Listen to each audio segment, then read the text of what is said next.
White House from Camp David tonight after reporters got the first briefing room Q&A since the Taliban took Afghanistan. We learned at least 11,000 American citizens are stranded throughout the country, now trying to make their way to the only site under U.S. control without transportation from the U.S. military. The White House again defended the withdrawal and maintained they plan for every scenario. We were clear-eyed going in when we made this decision that it was possible that the Taliban would end up in control of Afghanistan. We were clear-eyed about that. National Security Advisor Jake Sullivan framed the fallout in Afghanistan as an inevitable outcome of concluding 20 years of war, but said there were other forces that caused the chaos. We communicated with American citizens for weeks, telling them to get out of the country. The Afghan government and its supporters, including many of the people now seeking to leave, made a passionate case that we should not conduct a mass evacuation lest we trigger a loss of confidence in the government. Evidently the least confident, Afghan President Ghani, who fled the country Sunday. President Biden has not since spoken with him. The administration is instead negotiating the safe exit of Americans and possibly allies with the Taliban, now in possession of U.S. military weapons. They were given to the Afghan National Security Forces to be able to defend themselves. At the specific request of President Ghani, certainly a fair amount of it has fallen into the hands of the Taliban, and obviously we don't have a sense that they are going to readily hand it over to us. The White House is also managing regional impacts of the withdrawal, China exploiting the events to sow doubt among U.S. allies. The president said yesterday that China and Russia would love nothing more than to have the U.S. sink billions of dollars and stay here forever, but it seems to me that they're celebrating this. They were touting U.S. humiliation in Afghanistan and a warning to Taiwan and other allies that the U.S. won't come for help if war breaks out. We stand by partners around the world who are subject to this kind of propaganda that Russia and China are projecting, and we're going to continue to deliver on those words with actions. The White House says President Biden still has confidence in his intelligence teams, adding that an assessment will be conducted for lessons learned. National Security Advisor Jake Sullivan said President Biden takes responsibility for every action the U.S. government took, adding that his intelligence, national security, and defense teams are doing the same. Worried about his family and says they're waiting for the worst. We had a common enemy, and still that enemy is at large. That enemy is taking over of the country, and those radical forces are now threatening the lives of millions of Afghans. There are tens of thousands of special immigrant visa applicants who are now stuck. The International Rescue Committee in Atlanta, the same group which helped Mayor get resettled. Taliban leaders promise they are establishing a strong Islamic government acceptable to everyone, including women. Some current and former U.S. officials just aren't buying it. Certainly for Afghan women and girls, we've betrayed a lot of people in Afghanistan, like half the population. Telling them to step forward into the economy, into the military, into parliament. We had their backs, until we didn't. Biden officials say their number one priority is continuing those evacuations. The State Department says American citizens and those seeking to leave Afghanistan should shelter in place until they hear from the U.S. Embassy. And severe weather and wildfires cause destruction.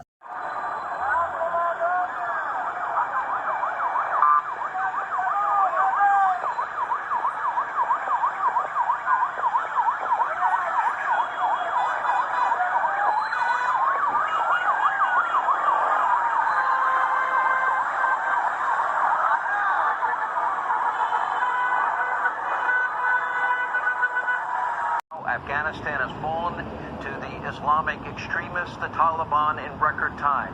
Kabul, they just said last week, it'll be 90 days, the earliest that they'll ever take over Kabul.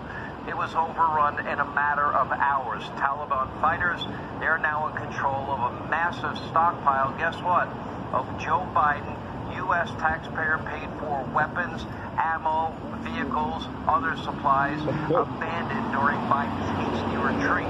He wasn't even smart enough to take our biggest screw up of this. He ordered the military out. He didn't even think about civilians and their families. 11,000 of them stranded.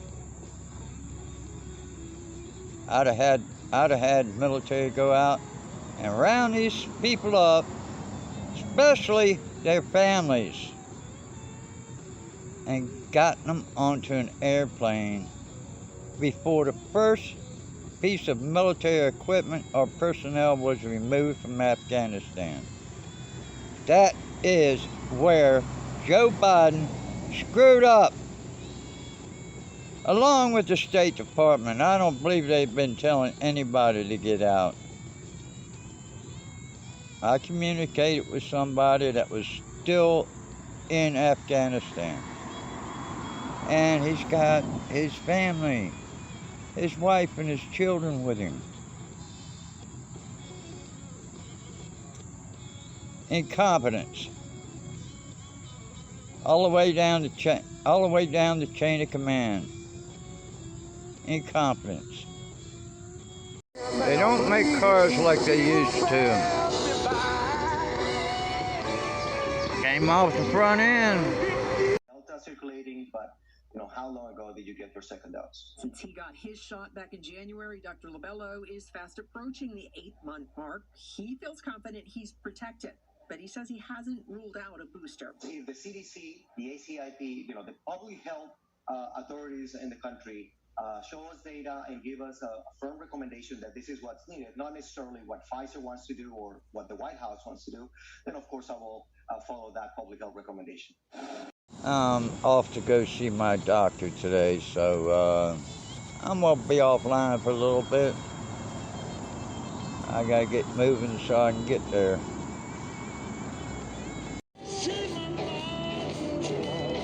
Top speed on this wheelchair is 4 miles an hour. Well, that last tree up ahead, I could pull out on the belt line. I'd catch that jogger and leave him in my dust. That was about 8 miles an hour faster than what I'm doing in this.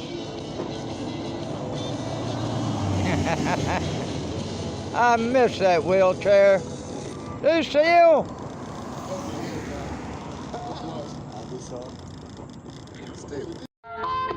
Abandoned scooter, Claiborne Terrace and Blue Ridge. Somebody needs to come pick this junk up. Shooting something to do with Black Lives Matter. They're shooting something in here. Let me get across the street.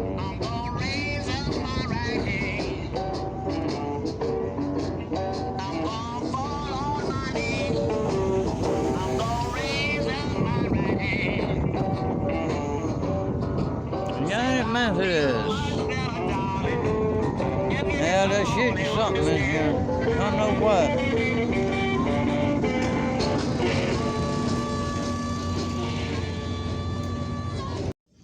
Visiting the vampires. What the hell is this damn thing doing sitting in the wheelchair ramp? Huh?